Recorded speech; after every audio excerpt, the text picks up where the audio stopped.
تقلید کی روش سے تو بہتر رہے خودکشی، رستہ بھی ڈھونڈ خضر کا سودا بھی چھوڑ دے، اپنے من میں ڈوب کر پا جا سراغ زندگی، تو اگر میرا نہیں بنتا نہ بن اپنا تو بن۔ چنانچہ آج انشاءاللہ تبارک تعالی فضائل درود کے تعلق سے قبر پرستی کا ایک نمونہ میں آپ کے سامنے پیش کروں گا حضرت زکریا صاحب کے حوالے سے، اور میں اپنے تبلیغی بھائیوں سے کہوں گا کہ کیوں رہے حیات میں بھٹک رہے ہو بھائی، ہے نا، کیوں ادھر ادھر در بدر ٹھوکریں کھا رہے ہو؟ آؤ، قرآن و سنت کی تعلیمات تمہیں آواز دے رہی ہیں، تمہیں بلا رہی ہیں کہ آؤ اللہ اور رسول کے راہوں پر آؤ۔ میں بتاتا ہوں قبر پرستی کے حوالے سے کس قدر اس کتاب کے اندر تبلیغی نصاب کے اندر جو ہے یہ فضائل اعمال، جو فضائل درود اس کے اندر موجود ہے، اس کے اندر حضرت زکریا صاحب نے دعوت دی ہے، اور کس طرح سے قبروں کے پاس وسیلے توسل اور جو اعمال کفار اور مشرکین مکے کے اندر کرتے تھے وہ اس کتاب کے اندر موجود ہے۔ میں ابھی دکھاؤں گا انشاءاللہ۔ بہرحال آج میں بڑی مختصر طور پر اس موضوع کو کلوز کرنا چاہتا ہوں، ختم کرنا چاہتا ہوں، اور انشاءاللہ فضائل صدقات اور فضائل حج کا پوسٹ مارٹم ہوگا انشاءاللہ اگلی مجلس۔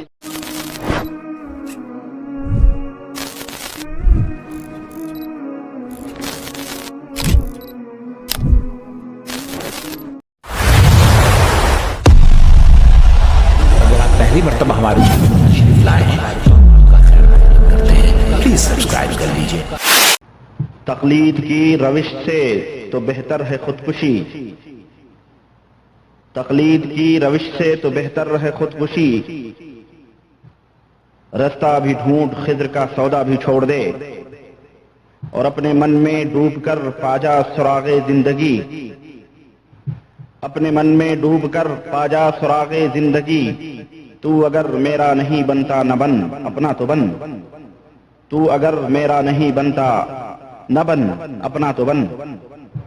محترم حاضرین کرام، معزز دوستوں، بزرگوں اور بھائیوں، کئی ہفتوں سے یہ سلسلہ ہمارا تبلیغی جماعت اور تبلیغی نصاب کے تعلق سے چلتا آ رہا ہے، اور میں اس کتاب تبلیغی نصاب جو تبلیغی جماعت کا مکمل سرمایہ ہے، اور جس کتاب کو لے کر یہ بیچارے جاہل ان پڑھ گلی گلی نگر نگر ڈگر ڈگر جراثیموں کو بانٹتے پھر رہے ہیں، میں کئی ہفتوں سے اس تعلق سے آپ حضرات سے گفتگو کرتا چلا آ رہا ہوں، اور اس کتاب کے اندر چھپے ہوئے وہ باطل عقیدے اور وہ بھیانک اور خطرناک اور فاسد توہمات اور خیالات جو اس کتاب کے اندر ہیں، میں اسے آپ کے سامنے کھول کھول کر کے بیان کر رہا ہوں، تو ان بیچاروں کے ایوانوں میں ایک ہلچل سی مچی ہوئی، بجائے اس کے کہ وہ ان باتوں کو تسلیم کرتے اور ان باتوں کے اوپر کان رکھ کر کے اس کتاب کو دریا برد کرتے یا انگار لگا دیتے یا توبہ کرتے، بالکل وہی روش اپنائی جا رہی ہے جو کسی زمانے میں نبی کریم صلی اللہ علیہ وسلم کے دور میں مشرکین مکہ نے اپنائی تھی یا یہودیوں اور نصرانیوں نے اپنائی، یعنی تعصب برتی جا رہی ہے، اور تعصب نے انہیں اس طرح اندھا کر دیا ہے کہ یہ بیچارے لکیر کے فقیر جنہیں کچھ شعور نہیں، یہ کلمہ اور نماز کی آڑ میں امت کو گمراہ کر رہے ہیں، اور جب قرآن و سنت کی باتیں ان کے سامنے رکھی جاتی ہیں اور اس جماعت کے جو سربراہان ہیں اور اس جماعت کے جو زعماء اور لیڈران ہیں ان کی بدعقیدگیوں کو اور خرافاتوں کو کھول کھول کے بیان کیا جاتا ہے، تو یہ جو ہے اتنی بے حیا ہو چکے ہیں اور اتنی بے حیائی کا ثبوت دیتے ہیں کہ اللہ کی اللہ۔ چنانچہ آج انشاءاللہ تبارک تعالی فضائل درود کے تعلق سے قبر پرستی کا ایک نمونہ میں آپ کے سامنے پیش کروں گا حضرت زکریا صاحب کے حوالے سے، اور میں اپنے تبلیغی بھائیوں سے کہوں گا کہ کیوں رہے حیات میں بھٹک رہے ہو بھائی، ہے نا، کیوں ادھر ادھر در بدر ٹھوکریں کھا رہے ہو؟ آؤ، قرآن و سنت کی تعلیمات تمہیں آواز دے رہی ہیں، تمہیں بلا رہی ہیں کہ آؤ اللہ اور رسول کے راہوں پر، کیونکہ جو لوگ اللہ رسول کی راہوں پر ہیں وہی لوگ جنت میں جائیں گے، بقیہ سارے جہنمی ہیں۔ اللہ کے رسول صلی اللہ علیہ وسلم نے فرمایا، اللہ کے نبی صلی اللہ علیہ وسلم نے فرمایا ہے کہ میری امت میں 73 فرقے ہوں گے جس میں 72 فرقے جہنمی ہوں گے، ایک فرقہ جنتی ہوگا، اور وہ جنتی وہ ہوگا ما انا علیہ و اصحابی، جس پر میں ہوں اور میرے صحابہ۔ صحابہ کا یہ عقیدہ اور ایمان نہیں تھا۔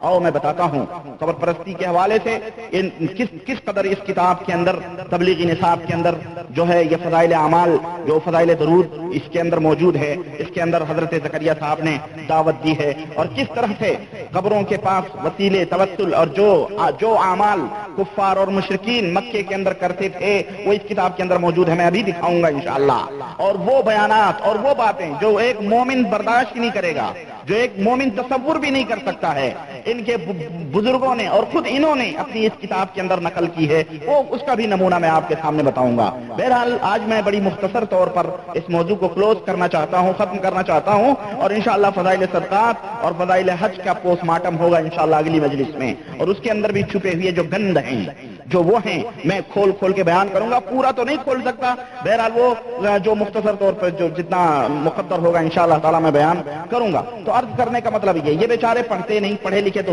ہوتے نہیں، جاہل ہوتے ہیں، ان پڑھ، اللہ تعالیٰ انہیں ہدایت دے، ان کے لیے دعا بھی کریں آپ لوگ نمازوں میں کہ یہ جو بھیڑ چال چل رہی ہے بھیڑوں کی، انہیں اللہ توفیق دے کہ شیر بنے، شیر، لومڑی نہ بنے، بھیڑ نہ بنے، یہ شیر بنے، شیر بنے، میدان میں آئیں۔ آئیے میں آپ کو ایک نمونہ دکھاؤں قبر پرستی کا۔ یہ حضرت زکریا صاحب کی کتاب ہمارے ہاتھ میں موجود ہے، فضائل اعمال، جو میں بارہا یہ کہا کرتا ہوں کہ یہ حضرت نظام الدین دلی سے چھپی ہوئی ہے، جھا ہاؤس، اور پاکستان میں بھی چھپی ہوئی ہے۔ ہمارے پاس بھائی نے کہا کہ اب یہ حضرت لوگ تو بڑے دور دور بیٹھے ہوئے ہیں، ہم ان کے پاس کہاں جا کر کے کہیں کہ اس کتاب کی اصلاح کرو۔ پاکستان میں بھی، کیونکہ وہ کہتے ہیں میں پاکستان میں ہوں، تو میرے بھائی یہ پاکستانی بھی نصاب تعلیم میرے پاس فضائل اعمال کی موجود ہے۔ یہ مکتبہ رحمانیہ اردو بازار لاہور سے چھپی ہوئی یہ کتاب ہے، اور اس کے ناشر ہیں عتیق اکیڈمی، بیرون بوہڑ گیٹ ملتان، وہاں کی چھپی ہوئی یہ کتاب ہے۔ جا کر کے آپ ان لوگوں سے بھی ملیں۔ رائونڈ مشہور جگہ ہے سرگودھا میں، وہاں بھی ان کے اجتماعات ہوتے ہیں، اور رائونڈ شریف کہا جاتا ہے اس کو، جس طرح بریلی شریف ہے، اجمیر شریف ہے، اس طرح جہاں بھی ان کے اجتماع ہوتے ہیں وہاں بھی وہ شریف ہی ہو جاتا ہے، سمجھ رہے ہیں؟ تو بہرحال آئیے میں آپ کو نمونہ دکھاؤں جناب عالی۔ یہ تبلیغی نصاب آپ کھولیے، فضائل اعمال، اور اس کا صفحہ نمبر فضائل درود، صفحہ نمبر قصہ نمبر 35، اس کے اندر دیکھیے کہ حضرت زکریا صاحب نے کس طرح سے گمراہ کرنے کی امت کو کوشش کی ہے۔ یہ دیکھیں، لکھتے ہیں کہ ابو حفص سمرقندی کے حوالے سے لکھتے ہیں کہ بلخ میں ایک تاجر تھا جو بہت مالدار تھا، اس کا انتقال ہوا، اس کے 2 بیٹے تھے، میراث میں اس کا مال آدھا آدھا تقسیم ہو گیا، لیکن ترکے میں 3 بال بھی حضور اقدس صلی اللہ علیہ وسلم کے موجود تھے۔ 3 بال بھی۔ بلخ کہاں ہے معلوم ہے آپ کو؟ بلخ کہاں ہے؟ بلخ یہ ہمارے ادھر ہی ہے، وہی افغانستان، ایران، اور جو ہے کیا کہتے ہیں ترکستان، ادھر کیا کہتے ہیں سمرقند وغیرہ، بلخ، بخارا، سمرقند، یہ سوویت یونین کے اندر جو پہلے تھیں، اب جمہوریائیں مستقل ہو چکی ہیں، ہمارے ادھر ماوران نہر جس کو کہا جاتا ہے۔ ترکے میں 3 بال بھی حضور اقدس صلی اللہ علیہ وسلم کے موجود تھے اس تاجر کے پاس۔ تاجر تھا بھائی، پایا ہوگا ادھر ادھر آتا رہا ہوگا تجارت کرنے، کہیں حضور صلی اللہ علیہ وسلم کے بال ملے ہوں گے۔ سوچیں کہاں کہاں یہ بال مبارک پہنچتے ہیں۔ لیکن ترکے میں اچھا ایک دونوں نے لے لیا، 3 بال تھے تو ایک دونوں نے لے لیا۔ تیسرے بال کے متعلق بڑے بھائی نے کہا کہ اس کو آدھا آدھا کر لیں۔ توجہ سے سنیے اس قصے کو، اور ہمارے وہ تبلیغی بھائی جو یہ سوچتے ہیں کہ یہ قبروں کے اوپر جانے سے روکا جا رہا ہے، ہم لوگ دعوت دے رہے ہیں، میں نے کہا یہ ابتدائی مرحلہ ہے، لیکن جب اس جماعت میں ڈوب جاؤ گے تب تمہیں ان حقیقتوں کا پتہ چلے گا جو اس کتاب میں موجود ہے۔ دیکھو یہ آخری منزل ہوگی تمہاری۔ تیسرے بال کے متعلق بڑے بھائی نے کہا کہ اس کو آدھا آدھا کر لیں، چھوٹا کر لیں، بھائی آدھا تم لے لو آدھا ہم لے لیں۔ چھوٹے بھائی نے کہا ہرگز نہیں، خدا کی قسم حضور کا منہ مبارک نہیں کاٹا جائے گا، حضور کا منہ مبارک نہیں کاٹا جا سکتا۔ بڑے بھائی نے کہا کیا تو اس پر راضی؟ کیوں نہیں کاٹا جائے گا؟ بھائی حضور صلی اللہ علیہ وسلم بال نہیں کٹواتے تھے، بال مبارک کاٹنے میں توہین کس بات؟ بھائی تبرک کی تھا، آدھا تو لے لیتا، آدھا لے لیتا۔ جب حضور صلی اللہ علیہ وسلم زندگی میں اپنے بال کٹواتے تھے تو وفات کے بعد بال کاٹنے میں کون سی قباحت ہے، یہ ہمیں بتائی جائے۔ لیکن دیکھیں یہ بھی ایک عقیدہ بتایا جا رہا ہے، سنیں۔ خدا کی قسم حضور کا منہ مبارک نہیں کاٹا جا سکتا، زندگی میں کاٹا جا سکتا ہے، ہاں مرنے کے بعد حضور صلی اللہ علیہ وسلم کے نہیں کاٹا جا سکتا ہے۔ بڑے بھائی نے کہا کیا تو اس پر راضی ہے کہ یہ تینوں بال تو لے لے اور یہ مال سارا میرے حصے میں لگا دے؟ چھوٹا بھائی خوشی سے راضی ہو گیا، بڑے بھائی نے سارا مال لے لیا اور چھوٹے بھائی نے تینوں منہ مبارک لے لیے، وہ یعنی سب مال دے دیا چھوٹے بھائی نے اور وہ تینوں منہ مبارک اس نے لے لیے۔ وہ ان کو اپنی جیب میں ہر وقت رکھتا، یہ عقیدہ سنو، یہ عقیدہ سنو دیکھو، اور سر دھنو کہ دیکھو وہ اپنی جیب میں وہ منہ مبارک ہمیشہ رکھتا تھا اور بار بار نکالتا تھا، ان کی زیارت کرتا تھا اور درود شریف پڑھتا تھا۔ کسی صحابی سے ثابت ہے؟ صحابہ کرام رضوان اللہ علیہم اجمعین 100 برس تک اس دنیا میں رہے، لیکن کہیں کسی صحابی سے اس طرح کے عقیدے یا اس طرح کے واقعات ثابت ہیں کہ وہ بار بار جیب میں حضور کے کچھ لے کے گھومتے تھے اور زیارت کرتے تھے منہ مبارک کے اور درود پڑھتے تھے؟ چنانچہ یہ مجھے یاد آیا اسی زیارت پر کہ وہ بار بار جیب سے نکالتا اور زیارت کرتا اور درود پڑھتا، بار بار نکالتا زیارت کرتا درود پڑھتا۔ زمانہ گزرا، کچھ تھوڑا زمانہ ہی گزرا تھا کہ بڑے بھائی کا سارا مال ختم ہو گیا اور چھوٹا بھائی بہت زیادہ مالدار ہو گیا۔ جس نے 3 بال لیے تھے وہ مالدار ہو گیا اور بڑا جو ہے وہ کیا ہو گیا؟ فقیر ہو گیا، اس کا مال ختم ہو گیا۔ جب اس چھوٹے بھائی کی وفات ہوئی تو صلحاء میں سے بعد نے حضور اقدس کی خواب میں زیارت کی۔ اب ان سے زکریا صاحب سے پوچھو یہ صلحاء کون تھے؟ دیوبند کے تھے یا تبلیغی جماعت کے لوگ تھے؟ کون تھے یہ صلحاء نیک لوگ؟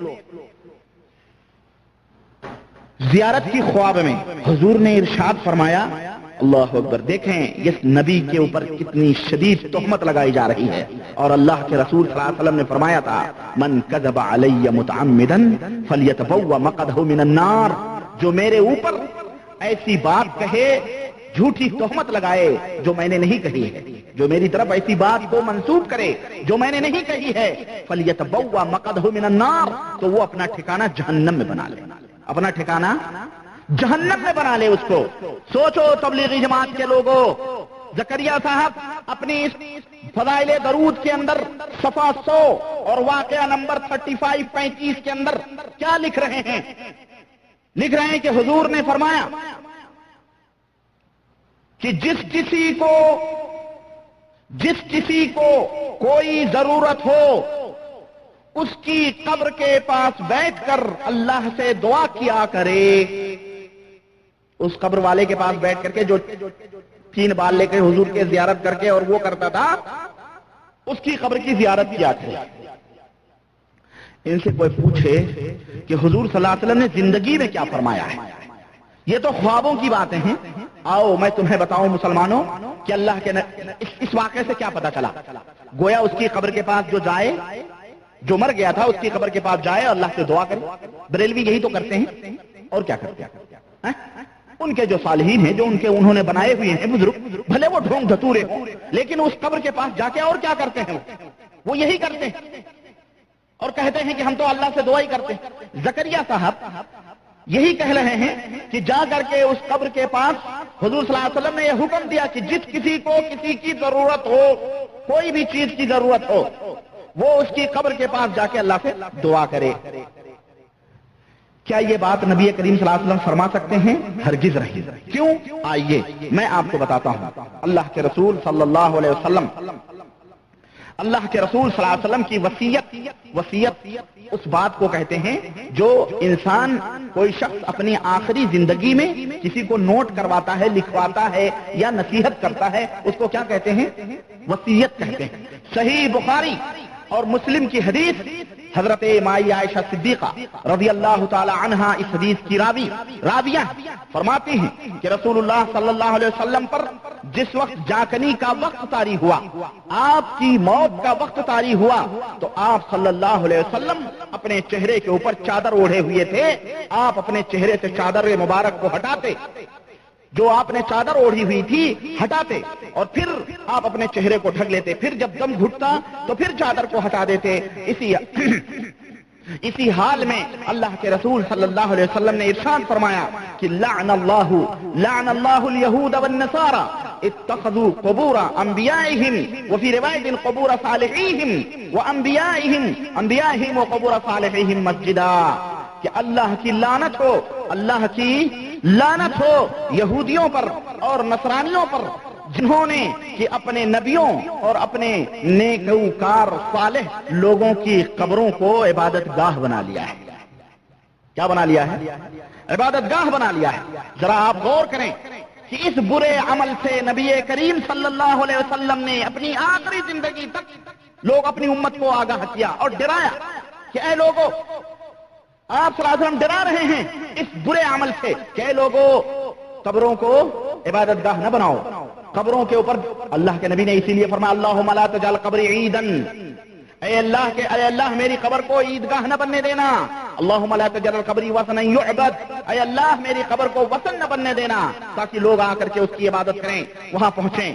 اور اسی طرح سے اچھا، یہ روایت حضرت جندب رضی اللہ تعالیٰ عنہ عبداللہ ابن جندب کے حوالے سے صحیح مسلم کے اندر موجود ہے، اور آپ صلی اللہ علیہ وسلم نے یہ وصیت اپنی وفات کے 5 روز قبل یہ آپ صلی اللہ علیہ وسلم نے وصیت فرمائی تھی، اور آپ نے فرمایا خبردار، تم سے پہلے لوگ اپنے نبیوں کی قبروں کو سجدہ گاہ بناتے تھے، خبردار لوگوں، تم قبروں کو عبادت گاہ نہ بنانا، میں تم کو اس سے منع کرتا ہوں۔